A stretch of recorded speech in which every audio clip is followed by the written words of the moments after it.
একদম সহজ সরল ভাষায় একটু বুঝিয়ে বলুন তন্ত্র বিষয়টা কি? এই তন্ত্রের উৎপত্তি হচ্ছে জগৎগুরু শিবের মুখ থেকে। যখন পার্বতী দেবী মহাদেবের কাছে জানতে চেয়েছিল যে মানবদের মুক্তি কিভাবে হবে। ওং আর ওম নিয়েও একটা আছে, অনেকে ওম বলে অনেকে ওং বলে, এটার কি ডিফারেন্স? দীক্ষা ছাড়া ওম নমঃ শিবায় বলা যায় তাই না? না। কিন্তু এটা আপনি তো শুধু নমঃ শিবায় উচ্চারণ করতে পারেন, ওম কথাটি আপনি যুক্ত করতে পারবেন না যতক্ষণ না আমরা দীক্ষা হচ্ছে। তাই একদম। এবং ওম নমঃ শিবায় যখনই আপনি উচ্চারণ করছেন দীক্ষা ছাড়া, তখনই আপনার পাপ হচ্ছে। যদি কেউ ভিডিও দেখে বা হঠাৎ ইচ্ছা হলো যে যদি কেউ শুরু করে, তো তাহলে কি সেটার কোনো নেগেটিভ ইম্প্যাক্ট থাকে? হ্যাঁ, আচ্ছা। অবশ্যই নেগেটিভ ইম্প্যাক্ট থাকে। যে তন্ত্র আমি বই পড়ে শিখে গেছি বা কোনো কারো ভিডিও দেখে আমি শিখে গেছি, তাহলে সে কোনোদিনই ঠিক কথা বলছে না। তন্ত্র গুরুমুখী বিদ্যা, এবং গুরু ছাড়া তন্ত্র হয় না। কথা বললেই লোকে ভাববে ও একজন তান্ত্রিক, হ্যাঁ। লাল কাপড় পরে বসে আছে, মাথায় লাল ফেটটি, বড় ধরনের একটা তিলক বেঁধে, গলায় বিভিন্ন রকমের মালা ঝুলিয়ে বসে হোম করছে। আদৌ কাজ হয় কিনা সেটাও একটা ব্যাপার, যে বশীকরণ করলো আদৌ কাজ হলো কিনা। বেশিরভাগটাই থাকে লোক ঠকানো। মানে আমি ওপেন ফোরামে বলছি। নমস্কার, পাপিয়া ভার্সে আপনাদের সকলকে স্বাগত। আমাদের আজকের পর্বে আলোচনা হবে তন্ত্র নিয়ে। তন্ত্র নিয়ে আমাদের মধ্যে অনেকেরই অনেক রকম ভাবনা রয়েছে। কারো কাছে এটা খুব রহস্যময়, কারো কাছে মিথ। এসব বিভিন্ন রকম ভাবনা ছাড়াও খুব সহজ সরল ভাষায় তন্ত্র আসলে কি, কি এর উদ্দেশ্য, জীবনে কি তন্ত্রের মাধ্যমে ভালো কিছু করা সম্ভব, এই সব কিছু নিয়েই আজকে আলোচনা করব। আমাদের সঙ্গে রয়েছেন তন্ত্র অ্যান্ড অকাল্ট রিসার্চার শুভ্রদীপ বৈদ্য। আর একটা ছোট্ট কথা, আপনাদের অনেক ধন্যবাদ, আপনারা পাপিয়াভার্সকে এত ভালোবাসা দিচ্ছেন। অনেকেই সাবস্ক্রাইব করেছেন, কিন্তু যারা এখনো পর্যন্ত করেননি তাদের কাছে অনুরোধ রইল, আপনারা প্লিজ সাবস্ক্রাইব করে পাপিয়াভার্সের সঙ্গে থাকুন। শুভ্রদীপ বাবু, আপনাকে স্বাগত পাপিয়াভার্সে। ধন্যবাদ। আচ্ছা, তন্ত্র আজকের বিষয়। তো আপনি তো অনেকদিন ধরেই তন্ত্র নিয়ে রিসার্চ করছেন। তন্ত্র কথাটা শুনলেই একটা আলাদা কৌতূহল জাগে আমার। তো কিন্তু আমি বিশেষ কিচ্ছু জানি না, তাই আজকে যখন আপনাকে পেয়েছি, তো আপনার কাছে আমি এটাই জানতে চাইবো সবার প্রথমে, যে কি তন্ত্র বিষয়, একদম সহজ সরল ভাষায় একটু বুঝিয়ে বলুন তন্ত্র বিষয়টা কি? তন্ত্র শব্দগত মানে যদি হয়, তাহলে তন প্লাস ত্র ধাতুর যোগ হয়ে তন্ত্র শব্দটি গঠিত। হুম। এবং তন্ত্র বলতে আমরা বিস্তার কোনো কিছু প্রণালী বা কোনো কাজকে বলবো। এবং তন্ত্র করতে গেলে আমাদের লাগে মন্ত্র, হুম। যন্ত্র, শক্তি, এগুলোর মেলবন্ধনে তন্ত্র গঠিত হবে। মানে তন্ত্র করতে গেলে আপনাকে কিছু কার্য হুম। প্রণালী মেনটেন করতে হবে। মানে একটা কর্ম প্রক্রিয়ার মাধ্যমে তন্ত্র তৈরি। মানে এখানে শুধু আমি ধ্যানে বসলাম, আমার মনকে কেন্দ্রীভূত করলাম, তার মাধ্যমে তন্ত্র সাধিত হলো তা নয়। তন্ত্র করতে গেলে আমাদের কিছু বস্তু লাগে, এবং সব থেকে বড় জিনিস যেটা লাগে সেটা হচ্ছে গুরু দীক্ষা। গুরুদিক। গুরু ছাড়া তন্ত্র হয় না। এবং কেউ যদি বলে থাকে যে তন্ত্র আমি বই পড়ে শিখে গেছি হুম। বা কোনো কারোর ভিডিও দেখে আমি শিখে গেছি, তাহলে সে কোনোদিনই ঠিক কথা বলছে না। আচ্ছা। কারণ তন্ত্র গুরুমুখী বিদ্যা, এবং গুরু ছাড়া তন্ত্র হয় না। তন্ত্র করতে গেলেই প্রথমে তাকে দীক্ষা নিতে হবে। দীক্ষা ছাড়া তন্ত্র নিষ্ফল। এবং এটি যে কোনো তন্ত্রের গ্রন্থে এইটি আপনি পেয়ে যাবেন, যে তন্ত্র হচ্ছে একটা গুরুমুখী, গুরু ছাড়া তন্ত্র হয় না। তাহলে আপনি বলছেন যে, যেটা আপনি বলতে চাইছেন যে যদি কেউ ভিডিও দেখে বা হঠাৎ ইচ্ছা হলো যে যদি কেউ শুরু করে, তো তাহলে কি সেটার কোনো নেগেটিভ ইম্প্যাক্ট থাকে? হ্যাঁ, আচ্ছা অবশ্যই নেগেটিভ ইম্প্যাক্ট থাকে। আচ্ছা। যেমন আপনাকে বলি, ওম নমঃ শিবায় হ্যাঁ এই মন্ত্র তো সবাই জানে, হ্যাঁ হ্যাঁ। সবাই উচ্চারণ করে, কিন্তু দীক্ষা ছাড়া ওম নমঃ শিবায় বলা যায় না। তাই না? না, কিন্তু এটা আপনি তো শুধু নমঃ শিবায় উচ্চারণ করতে পারেন, ওম কথাটি আপনি যুক্ত করতে পারবেন না যতক্ষণ না আমরা দীক্ষা হচ্ছে। তাই। একদম। এবং ওম নমঃ শিবায় যখনই আপনি উচ্চারণ করছেন দীক্ষা ছাড়া, তখনই আপনার পাপ হচ্ছে। তাই। একদম। কিন্তু এটা তো খুব নর্মালি খুব আমরা নর্মালি, হ্যাঁ ইউজ খুব করি। নর্মালি ইউজ, কিন্তু এটাই হচ্ছে ব্যাপার যে আপনি গুরু দীক্ষা ছাড়া ওম নমঃ শিবায় উচ্চারণ করতে মানে পারেন, তার মানে স্পেসিফিক্যালি জপ বলছেন করতে পারেন না। ওম। ওম।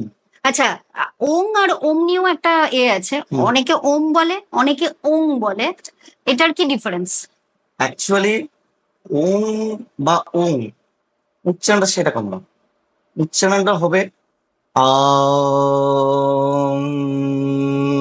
আম, এইটা হচ্ছে ওম। মানে ওম কোনো একটা কথা নয়, ওম একটা শব্দের তরঙ্গ। আমাদের সবকিছু, আমাদের জগতই সবকিছুই চলে তরঙ্গের উপর। হুম শক্তিটাও একটা তরঙ্গ। তেমনি এই যে ওম, এই যে শব্দ তরঙ্গটা, এটার একটা মানে প্রচন্ড শক্তিশালী এফেক্ট। মানে পুরো মহাবিশ্বে এই তরঙ্গটাই ধরে রাখতে পারেন পুরো মহাবিশ্বকে চালিত হচ্ছে। ওম, এটা হচ্ছে আদি এবং প্রথম শব্দ ওম। তাহলে এটা ওম বা ওম এটা নয়, এটা হচ্ছে এইরকম একটা আম, এইরকম। এবার আপনি যখন মন্ত্র জপ করছেন হুম। তখন তো আপনি এত বড় একটা স্বর উচ্চারণ করতে পারবেন না। না। তখন আপনি আপনার মতো ওম নমঃ আচ্ছা শিবায়, মানে আচ্ছা ওটাকে আমি শর্ট ফর্মে নিয়ে আসলাম। এবং আচ্ছা। এইভাবেই আমরা মন্ত্র উচ্চারণ করে থাকি, কারণ আমরা ওম নমঃ শিবায় এইভাবে যদি আমি মন্ত্র উচ্চারণ করতে যাই আমাদের অনেক সময় লেগে যাবে। হুম হুম এবং 101টা মালা আমার মানে জপ করতে গেলে আমাদের অনেক সময় চলে যাবে। হুম হুম। এইভাবে তাই আমরা মনটাকে উচ্চারণ করি না, আমরা ওম এইভাবেই উচ্চারণ করে থাকি। আচ্ছা, মানে ওম বা ওং যেটাই হোক, আওম, এই মন্ত্রটা বলা হয় ইউনিভার্সাল মন্ত্র। হুম। এবং আমার সত্যি ধারণা ছিল না। কারণ আমরা অনেক সময় মেডিটেশনের জন্য হোক একটু বসেছি কোথাও, একটু নিজেকে শান্ত করব। এখনকার যুগে অনেকেই সচেতন। তো ইভেন আমরা অডিও যখন শুনি হয়তো অনেকে ওটা চালিয়ে দিয়ে এবং সেটা ভেতরে ভেতরে ওমটা মেডিটেট করছে। তো কিন্তু আপনি বলছেন এই ওম উচ্চারণটা করাই যাবে না গুরু দীক্ষা ছাড়া। না, আমি ওমটা উচ্চারণ করা যাবে না গুরু দীক্ষা আমরা বলিনি। আচ্ছা তাহলে। আমি বলেছি ওম নমঃ শিবায়, এই যে ও মন্ত্র, আচ্ছা এই মন্ত্রের আগে ওমটা লাগাতে পারবো। আচ্ছা, তার মানে ওম যদি কেউ এমনি হ্যাঁ, করতে আপনি চায় ওটা পারবে। ওম ইনচান্ট করতেই পারেন। আচ্ছা, কিন্তু হ্যাঁ। নমঃ শিবায়ের আগে ওমটা বসানো যাবে না না, কেন? কারণ গুরু দীক্ষা ছাড়া আপনি ওমটাকে ইউজ করতে পারবেন না। ও, হ্যাঁ, কিন্তু ওই যে আমি যখন এমনি তাহলে ওম। এমনি করতে পারেন, কিন্তু ওটা একটা মন্ত্র হয়ে গেল। ওম নমঃ শিবায় হ্যাঁ। এটা একটা মন্ত্র, এবং এই মন্ত্র গুরু দীক্ষা ব্যতীত আপনি উচ্চারণ করলে পাপ হবে আপনার। আচ্ছা, হ্যাঁ, এবং ওম শুধু আপনি একটা বীজ ওটা মন্ত্র করতে আপনি পারবো। করতেই পারেন। আচ্ছা ঠিক আচ্ছা আছে, কিন্তু ওম নমঃ শিবায় এটা করতে হবে না। আচ্ছা, এটা জানা ছিল না। হুম। আচ্ছা, তো যে আমরা আবার তন্ত্রতে ফিরছি। তো তন্ত্র, তার মানে আপনি বলছেন বিভিন্ন মন্ত্রেরই সমাহার কি বিষয়টা? আর তন্ত্র বলতে দেখুন, তন্ত্র বলতে মন্ত্রের সমাহার না। তন্ত্র বলতে আমরা যেটা বুঝি এখন বর্তমান দিনে, সেটা হচ্ছে যে একটা আমি হোম করছি, হুম যজ্ঞ করছি, হুম তার দ্বারা হয়তো আমার কোনো কার্য সাধিত হবে। হুম আমি কারোর ক্ষতিও করতে পারি, আমি নিজের উন্নতির জন্যও করতে পারি। তন্ত্র, তান্ত্রিক, কালা জাদু, এখন তন্ত্র বলতে লোকে কালা জাদুটাকেই বোঝে। হুম হুম, আমি ওই প্রশ্নটা হ্যাঁ, করতাম। মানে তন্ত্র কথা বললেই লোকে ভাববে ও একজন তান্ত্রিক, হ্যাঁ। লাল কাপড় পরে বসে আছে, মাথায় লাল ফেটটি, বড় ধরনের একটা তিলক বেঁধে, গলায় বিভিন্ন রকমের মালা ঝুলিয়ে বসে হোম করছে। হুম। এটাই আমাদের মনে ভেসে হ্যাঁ ওঠে হ্যাঁ এখন একদম। তন্ত্র হুম। সম্বন্ধে। কিন্তু তন্ত্র জিনিসটা এটা নয় একদম। তন্ত্র পুরোপুরি আলাদা। তন্ত্র হচ্ছে কলিযুগে মানুষের মুক্তির একমাত্র উপায় হচ্ছে তন্ত্র। এবং এই তন্ত্রের উৎপত্তি হচ্ছে জগৎগুরু শিবের মুখ থেকে। যখন পার্বতী দেবী মহাদেবের কাছে জানতে চেয়েছিল যে মানবদের মুক্তি কিভাবে হবে, হুম মানবরা তাদের এই জন্ম জন্মান্তরের জ্বালা থেকে কিভাবে মুক্তি পাবে, তখন মহাদেব যে যে পদ্ধতিগুলো হুম এবং যে যে মন্ত্রগুলো বলেছিলেন সেটাই হচ্ছে তন্ত্র। এবং তন্ত্রের আপনি যে কোনো বই সেখানে দেখবেন স্টার্ট হচ্ছে হরপার্বতী সংবাদ দিয়ে। হ্যাঁ, হুম সেখানে প্রত্যেকটা সময় শিব বলছেন শ্রীনু দেবী প্রবেক্ষা আমি, মানে শোনো দেবী আমি বলছি। সেখান থেকেই আরম্ভ হচ্ছে তন্ত্রের কথা। যে কোনো ধরনের তন্ত্র সেটা আপনি রুদ্রজামলে পেয়ে যাবেন, আবার ভূত গ্রামর তন্ত্রেতেও সেখানেও শিব পার্বতী গেছেন। তাহলে এই যে শিব নিশ্চিত মুখ নিশ্চিত যে ক্রিয়া প্রণালী, যার দ্বারা মানুষের মুক্তি, তো মানুষের মুক্তি কিভাবে হবে? কিভাবে? না, আমরা যখন আমাদের শক্তিকে মূলাধার থেকে সহস্রাধারে নিয়ে যাব, হুম তখন হচ্ছে মানুষের মুক্তি। তাদের আধ্যাত্মিক মুক্তি সেভাবে যে কিভাবে তারা 6টি চক্র ভেদ করে তাদের মূল শক্তিকে সহস্রাধারে নিয়ে যাবে। সেখানেই একজন মানুষের আত্মিক মুক্তি। হুম সেখান থেকেই মানুষ এই জন্ম জন্মান্তরের বন্ধন থেকে মুক্ত বন্ধন থেকে হবে। মুক্তি পায়। এবং এটাই হচ্ছে একমাত্র উপায় যেভাবে আমরা মুক্তি পাই। আর আমরা যখন তন্ত্রের এই সব বাহ্যিক মানে এগুলো ভাবি, এগুলো কিন্তু নয়, এখানে মানে ভাবাই মানে তন্ত্রের অপমান করা। হুম যে যে শাস্ত্র স্বয়ং মহাদেবের মুখ নিঃসৃত, হুম সেটাকে আমরা বর্তমানে অন্যের ক্ষতির জন্য ইউজ হুম করি। হুম কিন্তু তাহলে অন্যের ক্ষতি একটা সাধারণ মানুষ সে তো জানে না কিভাবে ক্ষতি করা যায়, কিন্তু এই যে ধারণাটা আজকে তৈরি হয়েছে হুম। আমাদের সকলেরই মনে, তন্ত্র শুনলেই আমরা ভাবছি যে ব্ল্যাক ম্যাজিক। লাগে লাগে। তো এইটা এই বিষয়টা তৈরি হলো কি করে? তার মানে তন্ত্র দিয়ে খারাপ তো করা হয় বলেই তো এই ব্যাপারটা ছড়িয়েছে। হ্যাঁ, মানে তন্ত্র যখন মুখনিসৃত হয় হুম আমাদের, তারপরে সেই তন্ত্র থেকে মানুষ অনেক বড় বড় কাজ করেছে ইউজ করে, তেমনি কিছু খারাপ কাজও করেছে। সেই জন্য তন্ত্রকে পুরোপুরি গুরু মুখনিসৃত করা হয়েছে। এবারে গুরু বাণী পেয়ে গুরু তো তার শিষ্যের ঠিক ভালো জিনিসটাই দিয়েছে, হুম কিন্তু হুম শিষ্যের ওপরে নির্ভর করেছে সে সেই কাজটাকে কিভাবে ইউজ করেছে। এবং তার ফলে কি হয়েছে, তন্ত্রের যে গুহ্য রহস্যগুলো আছে সেই গুহ্য রহস্যগুলোকে এমন ভাবে ব্যক্ত করা হয়েছে যাতে সাধারণ মানুষ না দেখে শুনে বুঝতে পারে। কি আছে বুদ্ধ রহস্য? মানে তন্ত্র যেভাবে ব্যাখ্যা করা হয়েছে সেটা শুনলে লোকের মনে হবে যে এটা হয়তো এই জন্য বলা হয়েছে। যেমন আমি উদাহরণ দিচ্ছি, তন্ত্রের শতকর্ম আছে। হুম মানে আমরা যে কোনো তান্ত্রিকের কাছে গেলে বলে আমি শতকর্মের ওস্তাদ। আচ্ছা কি শতকর্ম? কি? হ্যাঁ যেমন বশীকরণ, মারণ, উচাটন, আচ্ছা স্তম্ভন, এগুলো হচ্ছে শতকর্ম। এবার ধরুন বশীকরণ, হুম তন্ত্র মতে বশীকরণ কি? নাকি? তন্ত্র মানে বশীকরণ হচ্ছে নিজের মধ্যে যে ষড়ঋতু আছে তাকে বশে আনা, আচ্ছা সেটা হচ্ছে বশীকরণ। কিন্তু আমাদের সাধারণ মানুষ ওই বশীকরণটাকে অন্যজনকে বশ করার জন্য ইউজ করছে। আচ্ছা মানে আমি যখন বলছি যে বশীকরণের মাধ্যমে আমি নিজের কাম, নিজের দোষ, নিজের হিংসাকে বশীকরণ করছি, সেটাকে যখন লেখা রয়েছে হুম সেটাকে দেখে মানুষ ভাবছে না, এটা এটা কম না, এটা অন্যকে বশ করার জন্য। তার মানে মানে তারা তার ওই রকম ভুল ব্যাখ্যা করে নিচ্ছে। হুম মানে শতকর্ম যেটা আপনি বলছেন, যদি সে চাইছে যে মানে যদি এরকম হয় যে সে কাউকে ভালোবাসে, কিন্তু সে অপোজিট পার্সন হতে পারে যে তাকে ভালোবাসছে না, তাহলে সেক্ষেত্রে তন্ত্রের মাধ্যমে কি ওই মানুষটাকে বশ করা যাবে? যাবে। আচ্ছা, তো এই যে নেগেটিভ ভাবে আমি কাজে লাগাচ্ছি, তো সেটার জন্য কোনো নেগেটিভ ইম্প্যাক্ট আসবে না? অবশ্যই আসবে। আচ্ছা, যে কোনো নেগেটিভ কাজ যে করবে তার উপরে অবশ্যই নেগেটিভ। তাহলে একজন তান্ত্রিক তো উনি তো আরো বেশি ভালো জানবেন যে যেহেতু একটা থাকবে একটা নেগেটিভ ইম্প্যাক্ট, তারপরেও তাহলে তিনি এই কাজটা করেন কেন? শুধুই অর্থ? দেখুন, যে যাকে আপনি তান্ত্রিক বলছেন সে কিন্তু ওই সাধনার দ্বারা তন্ত্র সাধনা করে তন্ত্র আপনি তখনই করতে পারবেন। তন্ত্র একটা শক্তি, আপনি আপনার চক্রকে জাগরিত করছেন। হুম তাহলে এখানে যে চক্রকে জাগরিত করছে সে হচ্ছে সাধক। হুম অ্যাকচুয়ালি তন্ত্র হচ্ছে সাধনা প্রণালী, কোনো ওই রকম কোনো কর্ম প্রণালী নয় যার দ্বারা আপনি কারোর ক্ষতি করবেন।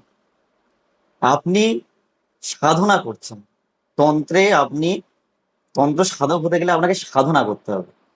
হুম কিভাবে সাধনা করবেন? হুম মানে আপনি একটা ধরুন তান্ত্রিক, মানে এখনকার মানে যে তান্ত্রিকের কথা আমি সেটা বলছি না। আপনি এখন তন্ত্র সাধক, মানে কথাটা হবে তন্ত্র সাধক। তাই তন্ত্র সাধক হতে গেলে আপনাকে কি করতে হবে? প্রথমত আপনাকে গুরু দীক্ষা নিতে হবে। হুম গুরু আপনার কানে আপনাকে বীজ মন্ত্র দেবে, হুম যে কোনো দেবদেবীর। ধরুন আপনি কাউকে ইষ্টদেবী মানছেন, কিভাবে ইষ্টদেবী চুজ করছেন? গুরু আপনার জন্য ইষ্টদেবী সিলেক্ট করে দিতে পারে, বা আপনার যার প্রতি মনে ভক্তি আছে, আমার মা কালীর ওপরে ভক্তি আছে, আমার মা তারার ওপরে ভক্তি আছে, তাহলে আমি মা তারাকে নিজের ইষ্ট মানছি এবং তার মন্ত্র দীক্ষা নিচ্ছি। তারপরে যখন গুরু আপনাকে দীক্ষা দিল কানে, যে মন্ত্র দিল সেই মন্ত্র আপনি জপ করবেন। কিভাবে জপ করবেন? জপের জন্য আপনাকে ভালো সময় বাঁচতে হবে প্রথমত। যেমন নবরাত্রির সময়, নবরাত্রি 3 রকম, মানে 3 বার হয় আমাদের। যেটা আমাদের দুর্গাপুজোর হুম নবরাত্রি আছে, তেমনি আরো 2টো নবরাত্রি হয়। কোন কোন সময়? আপনাদের একটা যে গুপ্ত নবরাত্রি আছে, আচ্ছা, সেটা? সেটা এই আপনার আহ, শীত শীতের সময় হয়, শীতকাল। আর একটা আমরা জাস্ট ক্রস করে এসেছি, এরকম সময় 3টে নবরাত্রি পাবেন আপনি। সেই নবরাত্রিতে আপনি মন্ত্রের জাগরণ করবেন, পুনশ্চরণ করবেন, তা মন্ত্র জপ করতে হবে আপনাকে। সেটা কতবার করতে হবে?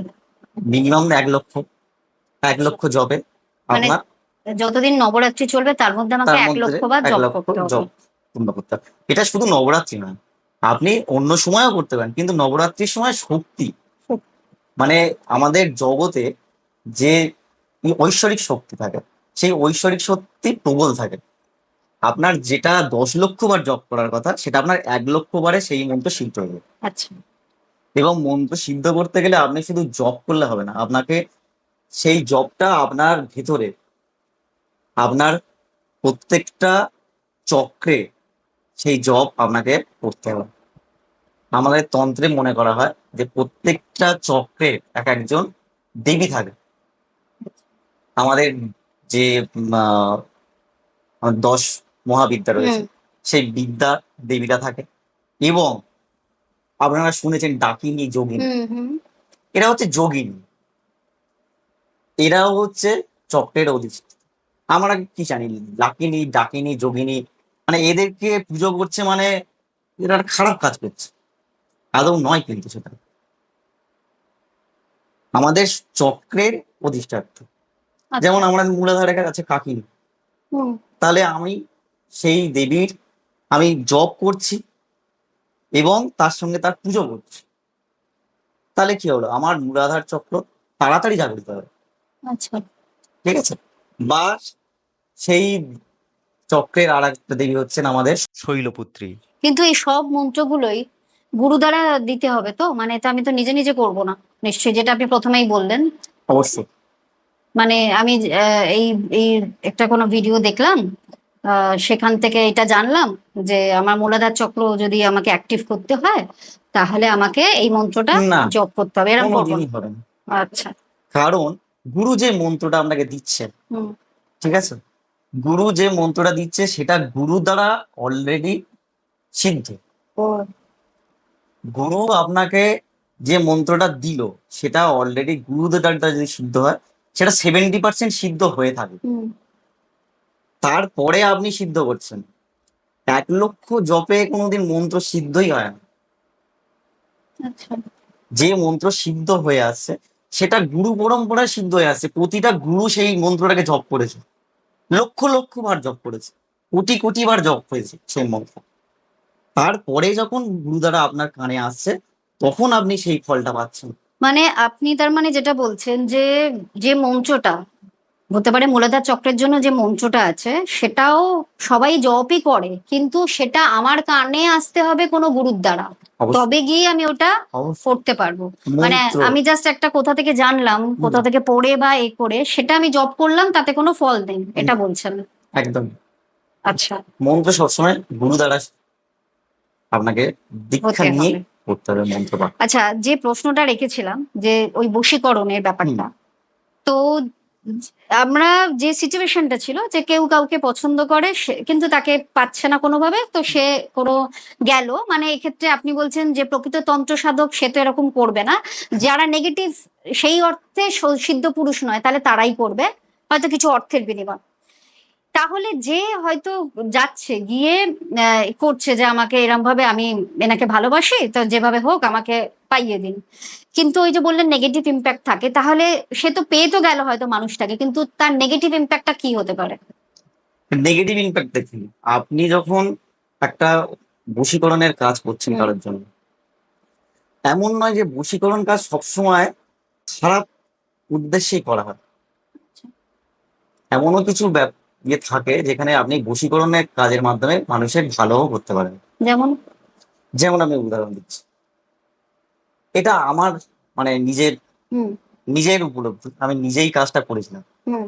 আমি কোনোদিন কোনো খারাপ কাজ করিনি আজ অব্দি, হুম। কিন্তু বশীকরণ মাত্রেই যে খারাপ কাজ সেটা নয়, উদ্দেশ্যটা আপনার প্রথম, যে আপনি কি উদ্দেশ্যে কাজটা হুম। করছেন। আমার কাছে একজন দম্পতির একটা কেস এসেছিল আর কি। মানে আমি তো প্রফেশনালি কিছু করি না, হুম। মানে এরকম একটা ব্যাপারে এসেছিল যে জানতে তাদের এসছিল। মধ্যে ডিভোর্স হবে। আচ্ছা। মানে ডিভোর্স একদম ফাইল হয়ে গেছে, কিন্তু যে স্ত্রী, তিনি ডিভোর্সটা দিতে চাইছেন না।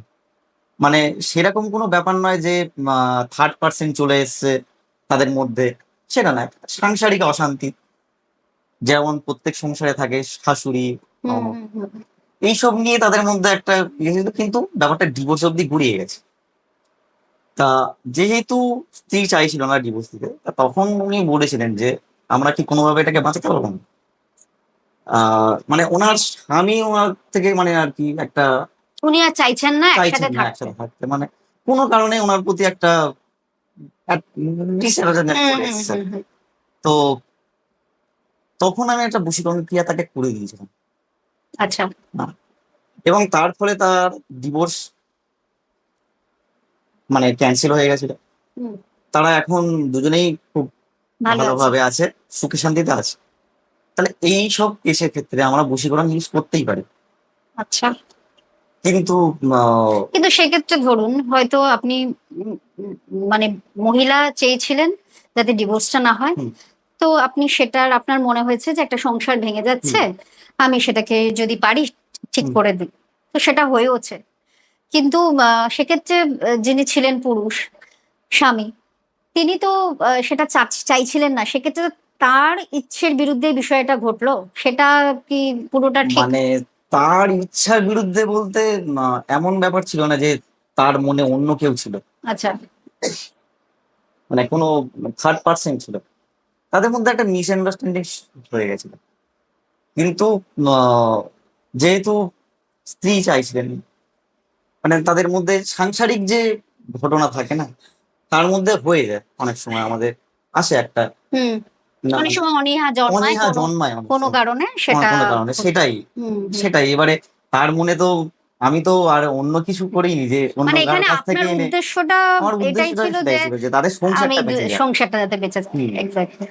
কিন্তু ওই যে বললাম যে ওই যে বশীকরণ যে বিষয়টাই ছিলাম, যে একজন একজনকে চাইছে আর একজন চাইছে না, ধরুন তারা কাপল নয়, তাদের বিয়ে হয়নি, কিন্তু কোনোভাবে তাদের হয়তো সম্পর্ক ছিল, বা মেয়েটা পছন্দ করছে ছেলেটাকে, ছেলেটা ওইভাবে পছন্দ করছে না, কিন্তু মেয়েটা এলো আপনার কাছে, এবং চাইছে যে ছেলেটা তার প্রতি আসক্ত হোক, সেক্ষেত্রে যদি আপনি এটা বশীকরণ করেন, তা সেটার তাহলে নেগেটিভ ইম্প্যাক্ট থাকবে কি থাকবে অবশ্যই না? থাকবে।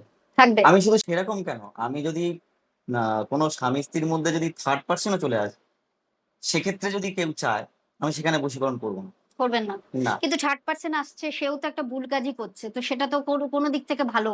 সেটা হয়তো সেটা ভুল আমি কিভাবে ডিফাইন করব? আচ্ছা। সেটা ভুল ডিফাইন করার তো আমার ক্ষমতা নেই। আমি তো ভগবান নই। যেখানে আমি বিচার করতে বসছি কে ঠিক কে ভুল। তাই না? যে হতেই পারে যে এদের মধ্যে হয়তো ভালোবাসার সেই বন্ডিংটা নেই। হুম। আরেকজনের প্রতি তার বন্ডিংটা তৈরি হয়েছে। তাদের ভালোবাসা হয়তো সত্যি বা একদমই মানে আগের থেকেই সেটাকে ইয়ে করা আছে। কিন্তু ধরুন এটা আপনি ভাবছেন, হুম, এটা আপনার ভাবনা। হুম, আপনার জায়গায় যদি অন্য কেউ হয় এবং সে ভাবলো যে হ্যাঁ, আমি একজন তৃতীয় ব্যক্তি এসে গেছে যেটা ভুল। তাহলে আমি এটা তো নীতিগতভাবে ভুল যে অন্যের হুম। সংসারে একজন ঢুকছে। তো তার যদি এটা মনে হয় যে আমি ঠিক কাজই করছি, আমি এই সংসারটাকে বাঁচাচ্ছি। কিন্তু কিন্তু অ্যাকচুয়ালি আপনার নীতিগত অনুযায়ী যে এটা ভুল। তো উনার জায়গা থেকে উনি ঠিক। তাহলে এটার কি দাঁড়ালো? রেজাল্টটা কি দাঁড়ালো? রেজাল্টটা দাঁড়ালো দেখুন, যে তন্ত্র করছে হুম, তার নীতি কি বলছে? আমার নীতি যেটা বলছে সেটা আমি করছি। এবারে তার নীতি যেটা বলছে, এবারে ধরুন সে যখন এই কাজটা করে দিল, যে থার্ড পারসন এর সঙ্গে যদি কোনো দম্পতির কারোর কিছু থাকে, সেটা যদি পিওর লাভ হয়, হুম। তাহলে সে একটা ভালোবাসা ভাঙলো এবং তাহলে সেটার সেক্ষেত্রে নেগেটিভ সেটার ইমপ্যাক্ট কি নেগেটিভ আসবে? একটা ইমপ্যাক্ট অবশ্যই যে কাজ করেছে তার উপরেও আসবে। আচ্ছা।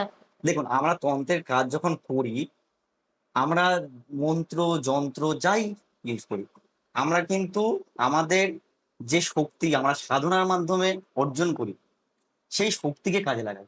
হুম, আমি আজকে একটা তাবিজ তৈরি করে দিলাম। হুম, তার মানে আমি আমার সাধনা দ্বারা, আমার জপ দ্বারা যে শক্তি অর্জন করেছিলাম, সেই শক্তি আমি ওর মধ্যে পুট করেছি। তাহলে আমার শক্তিটা যখন খারাপ কাজে গেল বা কারোর মন ভাঙলো, এখানে তো একজনের মন ভাঙবেই, হুম, দুজনের মন ভাঙবে। হুম, হুম, তাহলে তাদের যে নেগেটিভ ইমপ্যাক্ট টা হবে, সেটা কিন্তু আমাকে উপর হুম, আসবে। বহন করতে হবে। আমাকে বহন করতেই হবে এবং হুম, তন্ত্র সাধক যেকোনো কাজ করছে, সে কিন্তু তার এনার্জি আস্তে, আস্তে খোয়াচ্ছে। হুম, আমি একটা কাজ করলাম, আমি কারোর জন্য কাজ করলাম। আমি এমনকি একটা ঝাড়ফুঁক করে কাউকে যদি ফুঁও দিই, হুম, সেটাও কিন্তু আমার এনার্জি আমার লস হলো এবং সেই এনার্জি কে আমাকে আবার গেইন করতে হবে। তবে আমার কাজ ঠিকঠাক থাকবে। আমি আজকে একটা যন্ত্র করে একটা তাবিজ করে দিয়ে দিলাম। অথচ আমার নিজেরই কোনো শক্তি নেই আর। তাহলে সেই যন্ত্রও কাজ করবে না হুম, পরবর্তীকালে। তাহলে যে তন্ত্র সাধক কাজ শুধু করলে হবে না। তাকে আবার ফের জপ করে যেতে হবে। মানে পুনশ্চরণ করেই যেতে হবে হুম, তাকে। হুম, মানে তার নিজের শক্তি আগে গেইন করতে হবে। আমি ধরুন আপনার কাছে কেউ ৳২,০০০ ধার চাইলো। হুম, আপনি তখনই দিতে পারবেন যখন আপনার কাছে ৳২,০০০ থাকবে। তাহলে আমার কাছ থেকে কেউ কাজ করাতে এলো, তাহলে আমাকে তো সেই আ জিনিসটাকে উপার্জন করতে হবে। হুম, হুম, তাহলে উপার্জন কিভাবে করতে হবে? সাধনার মাধ্যমে। তাহলে সেই সাধনা আমাদেরকে তন্ত্র সাধককে করেই যেতে হবে। এবার যারা এই ধরনের তান্ত্রিক তারা প্রথমত সাধনা করে না। তারা কিছু মন্ত্র থাকে যেগুলোকে তারা হাজারবার জপে সিদ্ধ। মানে যেগুলো খারাপ মন্ত্র, বেশি জপ করতে লাগে না। হুম, মানে আমরা যেমন ভগবানের মন্ত্র আছে, তেমনি প্রেতের মন্ত্র আছে। আচ্ছা, হ্যাঁ, তারা প্রেতের মন্ত্র, প্রেত দীক্ষিত তারা। আচ্ছা। তারা তাদের কাজটা কি? প্রেতের মন্ত্র মানে ইয়ে করে। হ্যাঁ, তারা করে কাজটা। শ্মশানে যাবে। হ্যাঁ, শ্মশানে গিয়ে তারা প্রেতকে জাগাবে। আচ্ছা, জাগি। জাগিয়ে সেই মন্ত্র সিদ্ধ করবে। সেই কার্যপ্রণালী সিদ্ধ করবে এবং সেই কাজ খুব তাড়াতাড়ি হবে। মানে এটা করছে কি, উদ্দেশ্যটা কি? উদ্দেশ্য এটাই যে কারোর খারাপ করব। কারণ দেখুন, ভালো কাজের থেকে খারাপ কাজে টাকা বেশি। আচ্ছা। আপনি মানে এটা একটা অর্থ উপার্জনের পথ হিসাবে তারা। একদমই তারা যারা এখন এইসব তান্ত্রিক কাজগুলো করে তাদের অর্থ কিন্তু উপার্জনের তারা তো জন্যই করে। এইটা তো হ্যাঁ, সেটা তো নিশ্চয়ই। কিন্তু আমি বলছি তারা তো এইটা জানে যে আমি আর যদি খারাপ কিছু উদ্দেশ্য, মানে উদ্দেশ্য আর নীতিটা এটা তো ঠিক হতে হবে। তো আমার যদি উদ্দেশ্যটাই খারাপ হয়, আমার কাছে কেউ এলো, আমি বুঝতে পারছি যে সে যেটা চাইছে সেটা উদ্দেশ্যগতভাবে একদমই ঠিক নয়। হুম। সেটা একটা ভুল কাজ। এবং যখন সে জানছে যে এটা করে দিলে আমার কাছেও সেই নেগেটিভ ইম্প্যাক্টটাই আসবে, তারা জানে না এটা। এটা জানে না। না, কিন্তু যখন তাদের মানে তাদের তো একটা পড়াশুনো বা এর ব্যাপার থাকে একটা। না, যখন আপনি বলছেন এই যে প্রেত মন্ত্র বা হুম, এই বিষয়টা, এই প্রণালীটা একদম। তারা যখন এগোচ্ছে, কিছু না জেনে কি করে করছে? তারপরে মানে কিছু তো জানছে। তো সেটা হ্যাঁ, জানছে না যে আমি আজ এই নেগেটিভ কাজ, মানে আমি একটা ভুল করলাম, তো সেটা আমার কাছে ফিরে আসবে, এটা জানে না। মানে কেউ যদি চুরি করে হ্যাঁ, তাহলে আপনি বলতে চাইছেন যে সে ভেবেই নেয় যে আমি কি ধরা পড়বো এবং আমার জেল হবে? সেটা আচ্ছা, ভেবে কি তারা চুরিটা করে না? আচ্ছা। সেম জিনিস। মানে তারা কোনদিনই রিয়ালাইজ তার মানে করে না যে চোরেদের যে নীতিটা থাকে যে আমি আমার পেটের দায়ে করছি, তাহলে একদম। এরকমই না? হ্যাঁ, আচ্ছা। তারা ভাবছে আমি কারোর কাজ করছি। হুম, পয়সার বিনিময়ে করছি। হুম। মানে আমার সব কর্ম কেটে যাচ্ছে। আমি পয়সা নিচ্ছি মানে আমার সব কর্ম কেটে যাচ্ছে। হ্যাঁ, হ্যাঁ? আমরা কি বলি যে ধরুন আমরা কারোর জন্য কাজ করছি। আমরা তার থেকে ৳১ হলেও নিই। হুম। কারণ কি? ওই যে তার সাথে আমাদের যে কার্মিক রিলেশন সেটা তাহলে কেটে যায়। আচ্ছা। হ্যাঁ? সেইজন্য দেখবেন যে কেউ ওই দক্ষিণা হিসেবে কিছু না কিছু টাকা নেয়। হুম, হুম, যাতে তাদের কার্মিক এটা রিলেশনশিপটা কেটে যায় তার সাথে। আমি ধরুন কারোর জন্য কিছু করলাম। আমি যদি তার থেকে কিছু না নিই, তাহলে সেই কার্মিক রিলেশনটা থেকে যাবে। মানে আমার সঙ্গেই সেটা যুক্ত আর হয়ে গেল। তাহলে আমি একটা ওনারা একটা খারাপ কিছু করতে বললে আমি করে দিলাম আর টাকা নিয়ে নিলাম। তাহলে আমার কার্মিকে কেটে গেল। না, কাটবে না তো। পুরোপুরি কাটবে না। মানে আচ্ছা। ধরুন আপনি যখন কারোর জন্য কাজ করছেন, হুম, আপনি তখন সেই আ যে ইয়েটা নিচ্ছেন, মানে আমরা যখনই কোনো কাজ স্টার্ট হুম, করি, তখন কারো নাম দিয়ে স্টার্ট করি। মানে হুম, হুম, কাজটা আমি ওনার হয়ে করছি। হুম, ঠিক আছে? তাহলে সেইটাই যখন আমি ক্লায়েন্টের নাম নিয়ে বলছি যে আমি ওনার হয়ে কাজটা করছি, তখন কাজটা পুরোপুরি ওই ক্লায়েন্টের হলো। হুম, হুম, ঠিক আছে? এবং ওনার কাছ থেকে যখন আমি দক্ষিণা হিসেবে কিছু গ্রহণ করছি, ওনার থেকে মানে আমার বিনিময়ে মানে ব্যবসায়িক রিলেশন হলো। হুম, কিন্তু কাজটা তো আমি খারাপ করছি। হুম, এটাই বলছি। সেই কর্মফলটা তো ভগবান দেবে। হুম, সেটা তো আর ব্যবসায় গিয়ে বলে আমাদের নিজেদের মনের অন্তরের হুম, এটার জন্য আমরা ভাবি যে না ওর সাথে আমি হুম। করলাম, আমার কেটে গেল। আচ্ছা, আ একটা সংসারে শাশুড়ি বৌমা একটা টাসল থাকে। হুম, তো এরকম কোনো অভিজ্ঞতা আছে যে শাশুড়ি বা বৌমা কেউ চেয়েছে, এসেছে আপনার কাছে যে হুম, আম সে যে কেউই হতে পারে যে আমি বৌমা, আমার বৌমা ভীষণ আমি চাই না, এরকম। হুম। এরকম কোনো অভিজ্ঞতা বা কোনো আছে? মানে এরকম তো কাঁড়ি, কাঁড়ি মানে কারি আছে। হ্যাঁ, মানে এইটা নিয়ে যদি আমরা ব্যবসা স্টার্ট করি, হুম। হ্যাঁ, তাহলে মানে আমার চাকরি-বাকরি ছেড়ে আমার ওই ব্যবসা করলেই ধরুন আমার এমন কোনো একটা প্রবলেম, মানে আমরা তো নরমাল প্রবলেম গুলো জানি। কিন্তু এমন কেউ এসছে যেটা আপনি মানে ভাবছেন যে বাবা মানে এইরকম মানে কোনো শেয়ার করতে পারবেন? দেখুন আ এসছে তো অনেক হুম, যে প্রথমত শাশুড়ি বৌমাকে তার ছেলের কাছ থেকে দূরে হুম, করার জন্য হুম, শাশুড়ি কিছু কাজ করে। হুম, মানে ক্রিয়া করায় কাউকে দিয়ে। মানে বৌমা দেখছে যে শাশুড়ি এমন কিছু করছে যে ছেলে তার ধারে বাড়ে আসছে না। ছেলের সঙ্গে তার মানে যেটুকু স্বামী-স্ত্রীর হুম। সম্পর্ক থাকার কথা সেটুকুও নেই। ছেলে মায়ের কথায় পুরো চলছে, উঠছে, বসছে। তার মানে এগুলো সত্যিই কাজ করে? অবশ্যই কাজ তন করে। এবং আচ্ছা, এই কাজ করতে গেলে আপনাকে ১ম এ কি করতে হবে? কি? আপনাকে স্তম্ভন করতে হবে। স্তম্ভন ক্রিয়া। আচ্ছা, সেটা কি? স্তম্ভন ক্রিয়া মানে ওকে স্টপ করতে হবে। হুম, মানে থামিয়ে দিতে হবে। স্তম্ভন ক্রিয়া হচ্ছে এটাই। মানে এটা কাকে শর্ট থামিয়ে কর্মের দিচ্ছে? মধ্যে একটা কর্ম। আচ্ছা, কাকে থামিয়ে দিচ্ছে? শাশুড়িকে থামাতে হবে আগে। হুম, উনি যে কাজটা করছেন, সেই কাজ থেকে ওনাকে বিরত করতে হবে। হুম, তাহলে ওনাকে ১ম এ স্তম্ভন ক্রিয়া করতে হবে। হুম, স্তম্ভন ক্রিয়ার মাধ্যমে ওনাকে থামিয়ে দিতে হবে। তারপরে ওনার জন্য ক্রিয়া করতে হবে। কারণ একসঙ্গে দুটো ক্রিয়া চলছে। তাহলে দুটো ক্রিয়া যখন চলবে, তাহলে দুটোর মধ্যে ট্যাসেল হবে। হুম। সেইটাকে যাতে না হয়, মানে উনি একটা অলরেডি ক্রিয়া করছেন, আমিও একটা ক্রিয়া করছি। তাহলে দুটো ক্রিয়ার কোনটাই সফল হবে না। আচ্ছা, মানে শাশুড়ি অলরেডি কিছু একটা করছিল। হুম, সেটাতে হয়তো খুব একটা সফল নয়, তখন আপনাদের কারো কাছে এলো। হুম। না তিনি সফল তখন। সফল। তারপরেও আরো চাই? না শাশুড়ি না, যখন বৌমা আসবে আমার কাছে। ওকে। আচ্ছা, আচ্ছা। বৌমা আসছে। তখন তো ও আচ্ছা, আমি তো মানে বুঝতে পারছি যে শাশুড়ি কিছু করছে। ও বৌমাও বুঝতে পারছে শাশুড়ি কিছু করছে, তখন আমাদেরকে প্রথমে আগে শাশুড়িকে স্তম্ভন করতে হবে, আচ্ছা।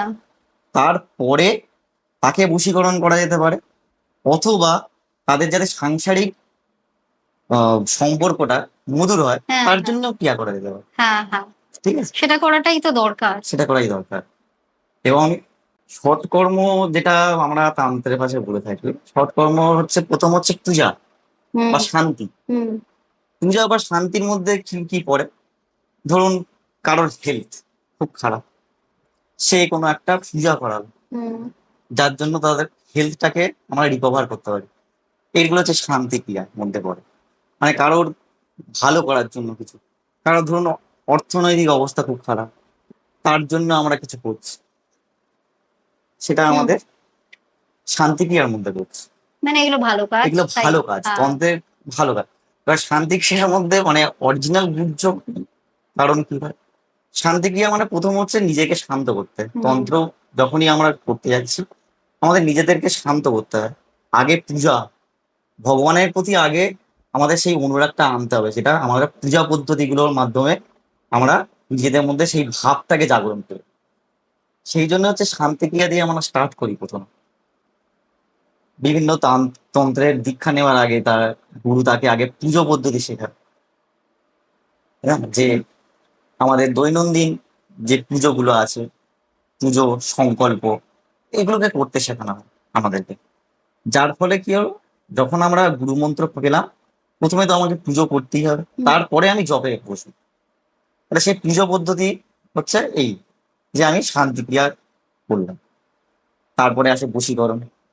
বশীকরণ মানে আমাদের নিজেদেরকে আগে বশ করতে হবে। হুম, সেই বশীকরণ তো এরকম ভাবেই দেখছেন যে কিভাবে আমরা এখন ইউজ করছে। মানে ট্রেনে উঠলেই দেখা যায় সব জায়গায় 1 মিনিটে বশীকরণ হ্যাঁ। দেখবেন, এমন বশীকরণ যে কেউ কাটাতে পারবে না। তাহলে ইত্যাদি এইসব বশীকরণের এইসব যে বিজ্ঞাপনগুলো থাকে, এগুলো এইরকম, মানে খুব, মানে আদৌ কাজ হয় কিনা সেটাও একটা ব্যাপার, যে বশীকরণ করলো আদৌ কাজ হলো কিনা। বেশিরভাগটাই থাকে লোক ঠকানো। মানে আমি ওপেন ফোরামে বলছি, হ্যাঁ, কিন্তু বেশিরভাগটাই থাকে লোক ঠকানো। বশীকরণ হয়তো কোনো কাজ হলোই না তার। হুম তারপরে আসছে আপনার স্তম্ভন। স্তম্ভন মানে হচ্ছে কাউকে থামিয়ে দেওয়া। হুম আমরা মা বগলামুখী যারা পুজো করেন, মা বগলামুখী হচ্ছে স্তম্ভন এর দেবী।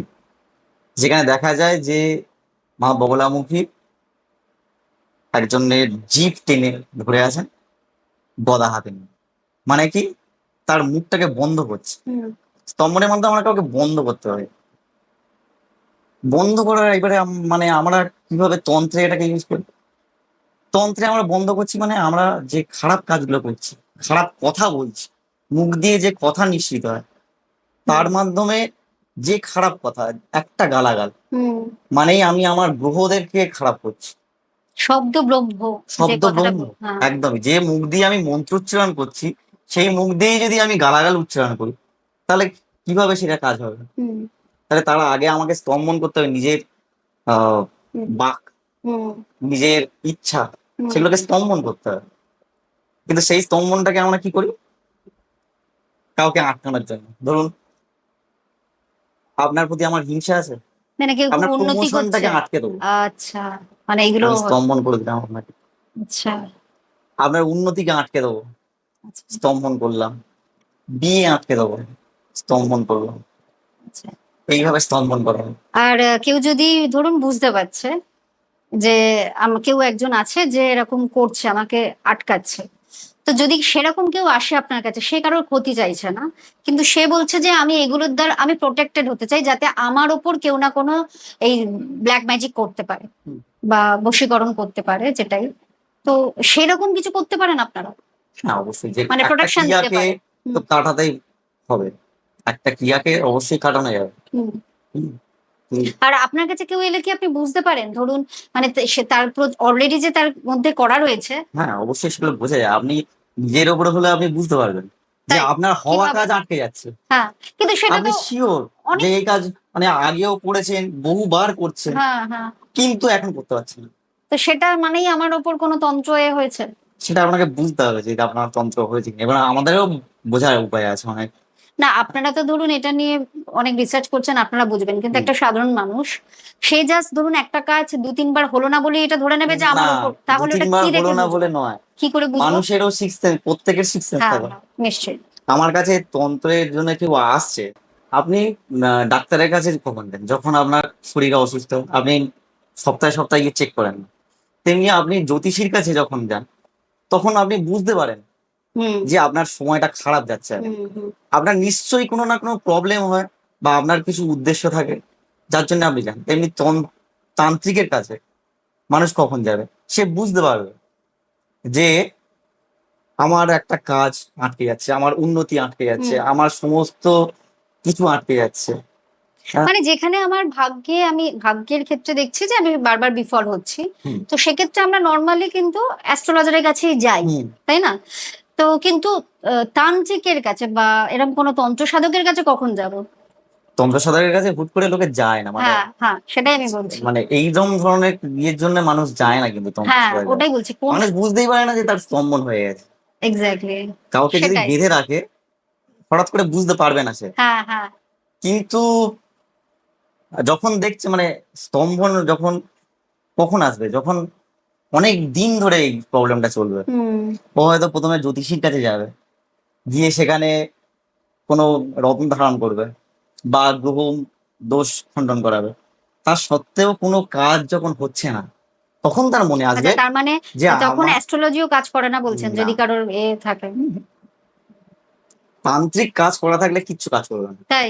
একদম, আচ্ছা। একদম। তান্ত্রিক কাজ যদি ভালো মতো কেউ করে থাকে, তাহলে কোনো কিছুতেই কাজ করবে না।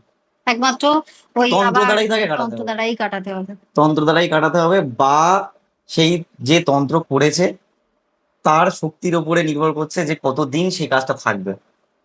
মানে প্রত্যেক জিনিসের একটা এক্সপায়ারি ডেট থাকে। হুম, একটা কাজেরও এক্সপায়ারি ডেট থাকে। যে আপনি স্তম্ভন করলেন সেই মানুষটার উপর সেই এফেক্টটা কতদিন থাকবে। হুম। আচ্ছা, একটা ঠিক আছে? সময়ের পরে হ্যাঁ, একটা সময় পরে সেটা কেটে যাবে। কেটে যায়। কিন্তু সেই সময়ের মধ্যে যদি আপনার না কাটে তখন আপনি নিশ্চয়ই বুঝতে পারবেন। আপনার সিক্সথ সেন্স সিক্স কাজ সেন্স করবে আমাকে বলে যে দেবে। আমার কোনো শত্রু হুম।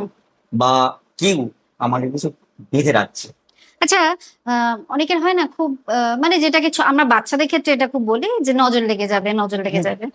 তো এই বিষয়টাই আ বড় বয়সেও কি হয়? মানে যেটা হ্যাঁ, আচ্ছা। একদম। নজর দোষ খুব ইমপ্যাক্ট করে মানুষের উপর। কিন্তু ধরুন মানে নজর দোষ সে মানে কি বলবো যে আ হয়তো খুব সাধারণভাবেই কেউ আপনার সাথে কথা বলছে। হুম, হয়তো সে আপনার অফিসের কলিগ। হুম, আ আপনার কিন্তু খারাপ নয়, মানে খারাপ বন্ধু নয়, ভালো বন্ধুও। কিন্তু সেই ভালো বন্ধুরও কি ধরুন নজর দোষ হতে পারে? একদম।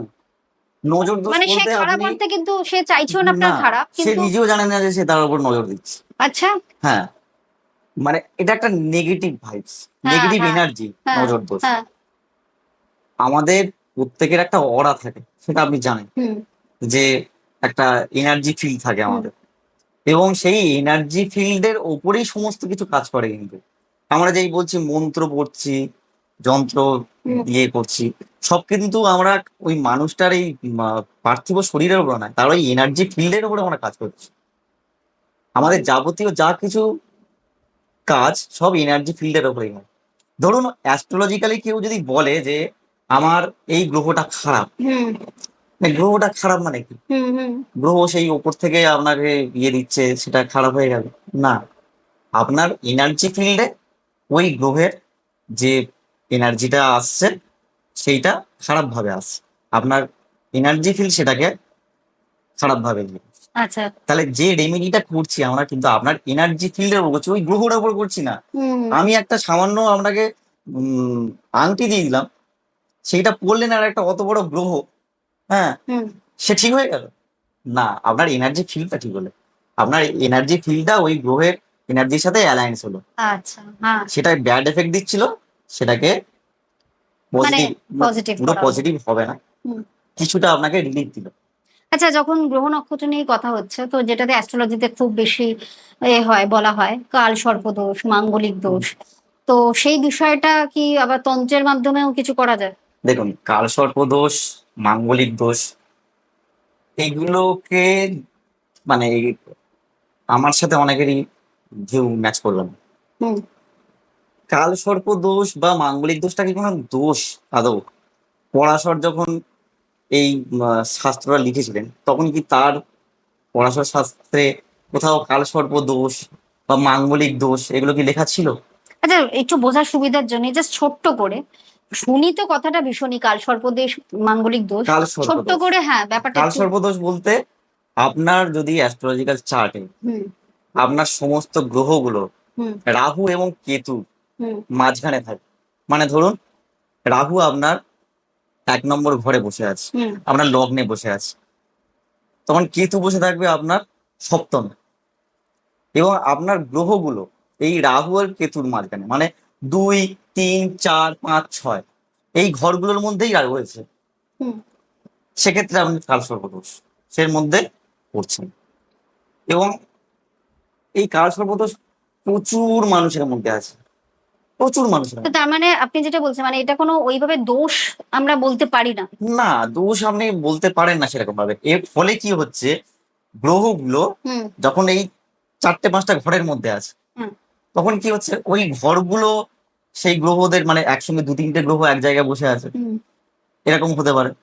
তাহলে সেই ঘরগুলো অত্যধিক গ্রহের দের এফেক্ট পেয়ে যাচ্ছে, হুম। এবং যে ঘরগুলো ফাঁকা রয়েছে সেই ফাঁকা ঘরগুলোতে জাতক সেরকম ভালো এফেক্ট পায় না।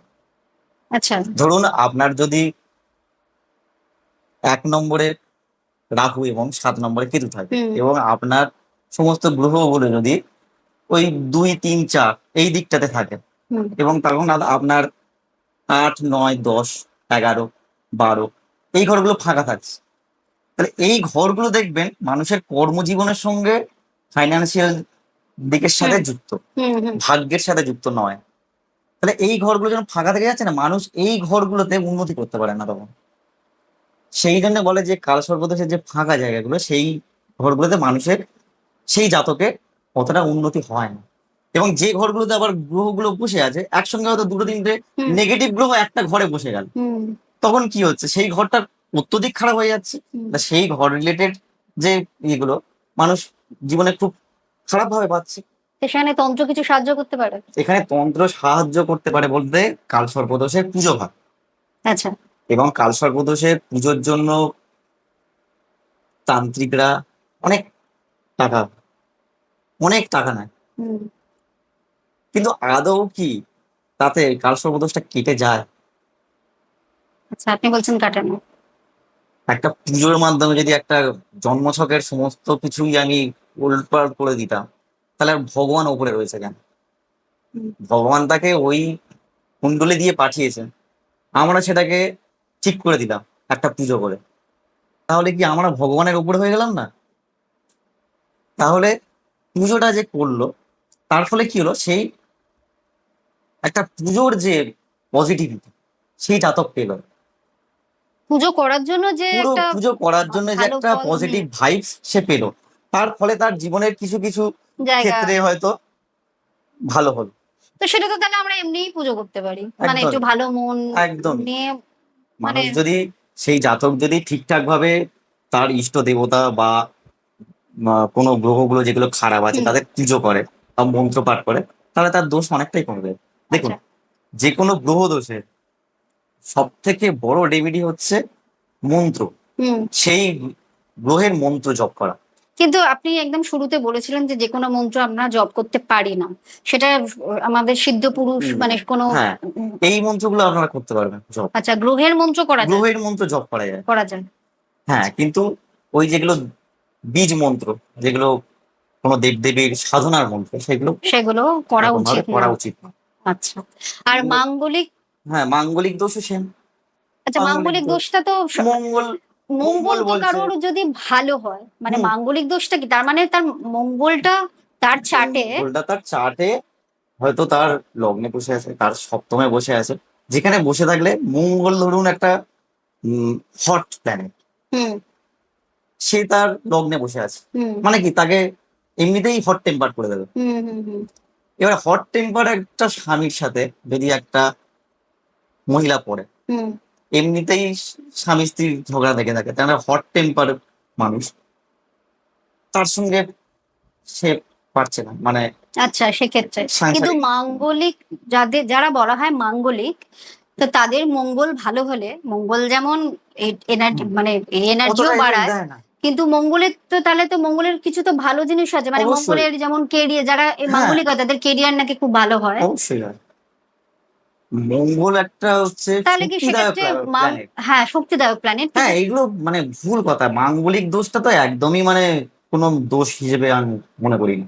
সপ্তম হাউসে মঙ্গল বসে থাকছে মানেই যে সে মাঙ্গলিক, তার সঙ্গে বিয়ে হবে না, তার বিবাহে বাধা, ওটা ম্যাটার নয়। করে। ম্যাক্সিমাম মানুষই মাঙ্গলিক আচ্ছা। কোনো না কোনো ভাবে সে মঙ্গলের দ্বারা পীড়িত হচ্ছে, তাই বলে তার মানে জীবন তার ব্যর্থ, তার সাংসারিক জীবনে অনেক মাঙ্গলিক নেই, হুম ডিভোর্স হচ্ছে না তাদের, হুম হুম সেটাই ব্যাপার। এবারে মঙ্গলের ফলে কি হচ্ছে, তাদের বৈবাহিক সম্পর্কে একটা মানে আগুন, মঙ্গল হচ্ছে আগুন, হুম হুম তাহলে সেখানে একটা জায়গাটা হট হয়ে যাচ্ছে, বুঝতে পেরেছি। মানে তাদের সম্পর্কটা একটা উম, মানে গরম, গরমা বেশি গরম, উত্তপ্ত থাকছে উত্তপ্ত সবসময়। থাকছে আর সবসময়। সেক্ষেত্রে ওই জন্যই বোধহয় বলে, মানে যদি দুজনেই মাঙ্গলিক হয় সেক্ষেত্রে চূড়ান্ত। সেটা চূড়ান্ত। আচ্ছা। মানে সেক্ষেত্রে আবার অনেকে বলে যে দুজনে যদি মাঙ্গলিক হয় তাহলে তাদের বিয়ে টিকে যায়। টিকে যায়। হুম, মানে বাহ। বলে না কাঠে কবাটে, আচ্ছা। মানে এই যেটা বলছে ও তার উত্তর দিয়ে দিচ্ছে, মানে একজন আরেকজনকে দমই দিতে পারছে না, দুজনেই সমান তারপরে সমান দুজনেই সমান সমান সমান চলছে। সমান হয়ে যাচ্ছে। আর আর যে মাঙ্গলিক দোষ কাটানোর জন্য, যদি এটাকে দোষ যারা বলেন, তো সেক্ষেত্রে অনেক সময় ওই যে আগে গাছের সাথে বিয়ে করানোর যে রীতি বা হুম, যাই হোক যে পদ্ধতিগুলো আছে, আমি খুব একটা কিছু জানি না, হুম। তাই জন্যই আপনাকে জিজ্ঞেস করছি যে সেটা কি কতটা, মানে সেগুলোর কি ব্যাখ্যাটা কি? আমার কাছে কোনো ব্যাখ্যা নেই, আচ্ছা। এটা এক একজন এক এক রকম ভাবে ব্যাখ্যা করে দেবে। মানে এরকম ভাবে যে আর একটা মানে গাছের সাথে বিয়ে দিয়ে দিলে হুম সে হুম। মাঙ্গলিক দোষ কেটে গেল, এটা কোনো মানে আমি আমার কাছে কোনো ব্যাখ্যা নেই। মানে আপনি যদি আমার কাছে ব্যাখ্যা চান আমি বলবো আমি জানি না। আচ্ছা। হ্যাঁ। যাই হোক, আমরা অনেক কিছু জানলাম, অনেক অজানা জিনিস। খুব ভাল লাগলো, থ্যাংক ইউ আজকে আমাদের এতটা সময় দেওয়ার জন্য। ধন্যবাদ। আহ, জানার কোনো শেষ নেই, আমরা জানতেই থাকবো। তো আপনারা যারা পাপিয়াভার্সের সাথে যুক্ত হচ্ছেন তাদেরকে অনেক ধন্যবাদ, আপনাদের জন্য এই চ্যানেলটা। তো প্লিজ, অনেকেই সাবস্ক্রাইব করেছেন, খুব ভালো লেগেছে, থ্যাংক ইউ সো মাচ। যারা এখনো করেননি তাদেরকে অনুরোধ করব আপনারা করে ফেলুন, কারণ আপনাদের জন্যই বিভিন্ন রকম সাবজেক্টের ওপর আমরা আনবো বিভিন্ন অভিজ্ঞ মানুষদের, যারা এরম ভাবেই ব্যাখ্যা দেবেন তাদের জানার জায়গা থেকে। তো আপনারা আপনার কমেন্ট বক্সে জানাতে পারেন যে আপনাদের যদি কোনো রকম সমস্যা থাকে, কোনো প্রশ্ন থাকে, বা কোনো বিষয় নিয়ে জানতে আগ্রহী হন, তাহলে অবশ্যই আমাদের জানান।